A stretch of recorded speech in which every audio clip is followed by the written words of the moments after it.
సహాయం 250 గజాలు ఇంటి స్థలము ఇస్తానని హామీ ఇచ్చారు.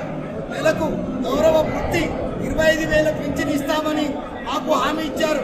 తెలంగాణ ఉద్యమంలో అందరం పాల్గొన్నాం కాబట్టి మమ్మల్ని గుర్తించి మాకు హెల్త్ కార్డు, మాకు ration card, visiting card, rail pass, bus pass, మాకు తెలంగాణ ఉద్యమంలో 3 ఎకరాల భూమి ప్రతి ఒక్క ఉద్యమకారునికి కేటాయించాలి.